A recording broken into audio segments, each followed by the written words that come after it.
No one actually knew that I was a fan of the game. It seemed to kind of like to be the perfect game for me to score. We looked around and we actually considered about 65 different composers.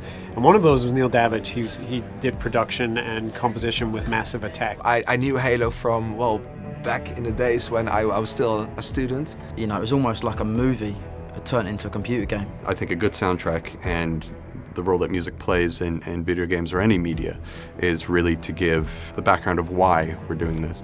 I think the whole remix idea allows us to hear what other people take from that music. It was a cool thing to think of remixing Halo because it's, you know, one of the games with like some of the best music out of any video game made. I heard ASCENDANCY.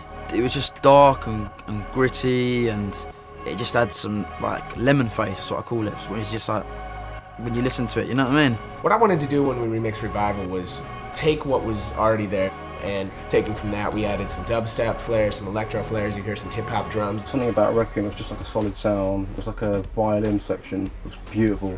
I was like, oh, that just, I had to chop that up and see what I can do with it. When I heard Green and Blue, I think for me that track gave me all the feelings of playing the first Halo game. I always remembered like huge orchestral big scores, so I knew straight away I wanted to remix one of the tracks with lots of strings. And it's exciting for us to hear what people pull out and what people focus on, because it's always surprising. It's not necessarily the hook that you expect. When I choose something that remix, I actually like to choose, you know, one of the more minute parts of a musical passage and kind of turn that into the hook. Like I took the drum loop, cut it up, completely mangled it. When I listen to kind of new remix pieces, it's just very fresh. It's coming from totally different perspective. The beauty of working with Neil is that he has all these really unique instrument sounds that he either creates from scratch or alters from existing sounds. I had to keep the energy and the flavour of the tune and the darkness of the tune, but kind of make it more, I suppose, that you could play it in a dubstep dance. You know, it's the whole challenge of bringing the whole soundtrack atmosphere into a danceable track. I sat there perfecting it, like even mixing it longer, like adjusting every little level just because I wanted it to be right. As soon as I finished it, I was like, this is it, perfect, I don't want to change anything.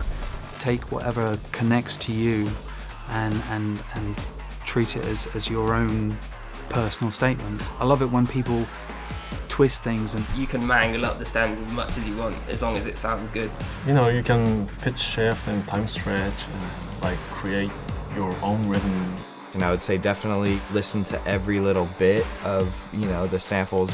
Think about what you can use and think about how you can use it. I used to enter these remix contests 2 years ago.